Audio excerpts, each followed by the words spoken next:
Olá, candidato, olá, candidata no nosso canal Central de Concursos. Tudo bem com você? Você sabe, né? Aqui é o caminho mais curto para a sua aprovação. Você também me conhece. Eu sou o professor Eduardo Benjamin e nós estamos tratando de um assunto importante, arquivologia. Você já viu os vários conceitos aqui nas nossas aulas. Você viu que a arquivologia é uma ciência que cuida do arquivo, da preservação do arquivo, da divulgação da informação. Candidato, você se lembra no nosso último encontro, o assunto que nós tratamos? Nós tratamos do ciclo de vida de um documento. Sim, o documento nasce, ele é utilizado e ele pode ser conservado ou pode ser destruído. Para muitos estudiosos do assunto, essa é a própria essência da arquivologia. As três idades, pessoal, nasceram, o conceito das três idades nasceu na década de 40. E ela trata, como nós já vimos aqui, do documento na sua fase inicial, o documento na sua fase intermediária e o documento na sua fase permanente. Então, candidato, o ciclo de vida documental trata disso, né? O documento nasce, ele é utilizado, depois a utilização já não é tão frequente, ele muda de fase. Você viu que um outro assunto importante é o nome que o documento passa de cada fase, de uma determinada fase para uma outra fase, existe um determinado nome que a organizadora cobra muito isso é recorrente em prova de concurso público. E depois, pessoal, na terceira fase do documento, né, se o documento tiver valor probatório, ou se o documento tiver valor histórico, o documento ele é preservado de forma permanente. Então, candidato, hoje nós vamos ver isso em detalhes. Você precisa conhecer profundamente este conceito. Quais são as fases de vida de um documento? Como que esse documento é tratado em cada uma das fases e qual é o nome da passagem de uma fase do documento de uma fase para outra. Então, eu quero te fazer um desafio. Quais mesmo são as três fases do ciclo de vida documental? E outro desafio. E como é mesmo o nome que recebe cada mudança de fase? Quanto tempo um documento fica em cada fase? Todo documento vai para a fase permanente, vai para a terceira fase? Meu querido candidato, minha querida candidata, é isso que nós vamos tratar na aula de hoje. A primeira fase documental é conhecida como fase corrente.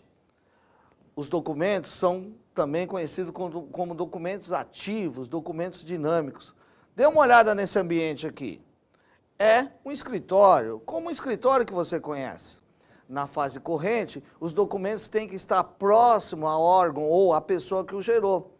É a menina do RH com o processo de admissão do funcionário, é a menina do faturamento com as contas que ela acabou de pagar. Então, o documento na fase corrente, ele tem uma premissa, ele é utilizado com frequência, perfeito? Então, o ciclo de vida documental prega isso.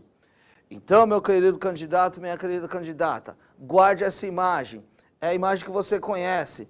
Você está vendo os armários aqui. Na fase corrente, esses documentos ficam nos armários, no setor. É o documento setorial. Ele fica próximo ao órgão que o gerou. Isso é o que determina um documento na fase corrente. Qual é o seu tempo na fase corrente? Bem, 5 anos, 2 anos. Quem vai determinar isso, pessoal, é uma coisa importante, é um elemento importante dentro da arquivologia que você vai ver aqui, é a tabela de temporalidade. Daqui a pouco nós estaremos mostrando isso. E a tabela de temporalidade, ela nasce, ela é fruto do próprio órgão que gerou o documento. Ok? Candidato, candidata, o documento na segunda fase é o documento na fase intermediária. Ele perdeu aquela característica que ele trazia da primeira fase. Você se lembra? A fase corrente? Na fase corrente, o documento era utilizado com frequência. Nesta fase, isso não acontece. A fase intermediária é conhecida também como documento na fase do semiativo. Ele não tem mais aquela atividade.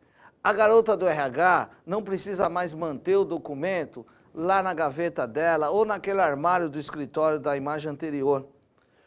O documento na fase intermediária, ele fica dispostos em caixas setoriais, né? Já é um arquivo central, podemos dizer assim. Ele engloba lá os documentos do RH, do financeiro, e ele tem uma característica que é uma característica importante. Isso é o que determina o documento na segunda idade ou na fase intermediária. Ele não é utilizado com frequência. Ele é um documento que a utilização dele é esporádica. Lembra do caso do RH? É um exemplo que eu sempre conto em sala de aula. Ao admitir um funcionário, a menina do RH tem que manter aquele processo de admissão próximo a ela.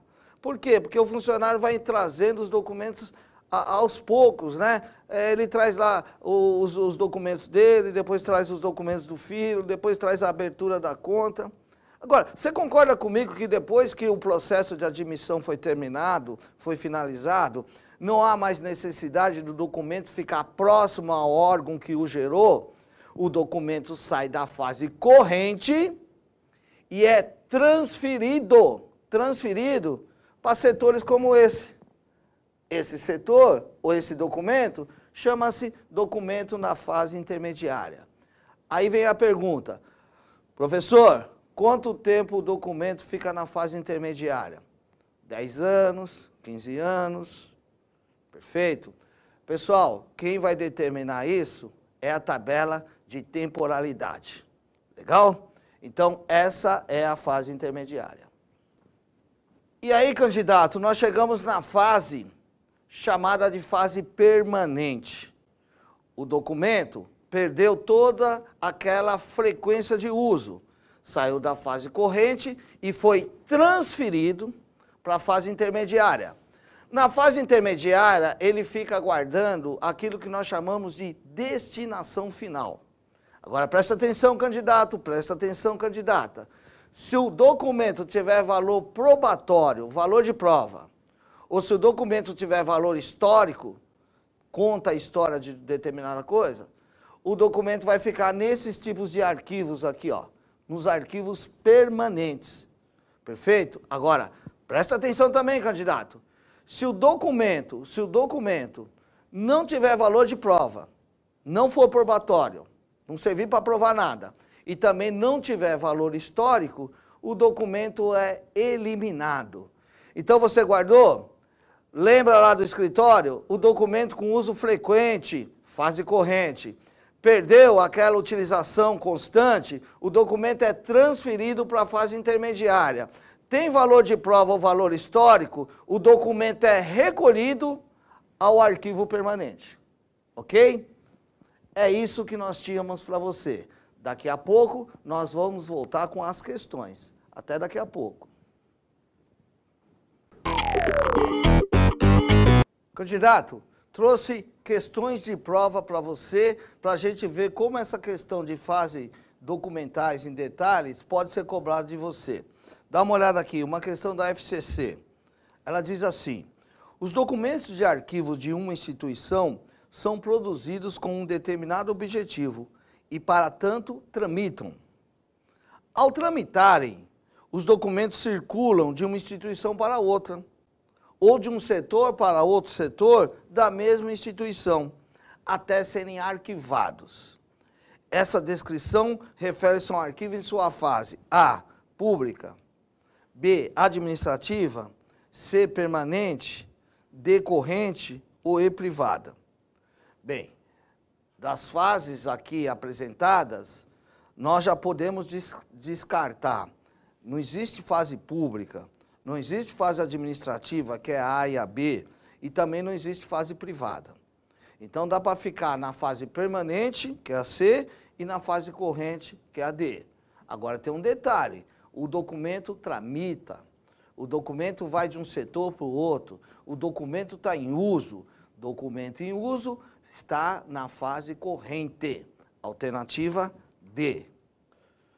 Mais uma questão, pessoal, uma questão da FUNCAB. Ela diz o seguinte: com relação à abrangência de sua atuação, os arquivos setoriais são aqueles que a. recebem os documentos permanentes de diversos órgãos da instituição, b. estabelecidos junto aos órgãos operacionais cumprem funções de arquivo corrente, c. mantém sob sua guarda documentos de forma físicas diversas, fotografias, por exemplo, d. guardam documentos resultantes da experiência humana num campo específico, e. tem sob a sua custódia documentos sigilosos que raramente são consultados. Então, candidato, dá uma olhada aí. Ele trata da questão chamando os arquivos setoriais. Ora, arquivos setoriais vêm de setor. Setor é quando o documento está em utilização constante, na primeira fase documental, que é a fase corrente. Olha a alternativa B, alternativa correta. Eu sei que você colocou a bolinha nela. Os arquivos setoriais são aqueles que, estabelecidos junto aos órgãos operacionais, cumprem a função de um arquivo corrente. É isso aí, candidato. Até a próxima.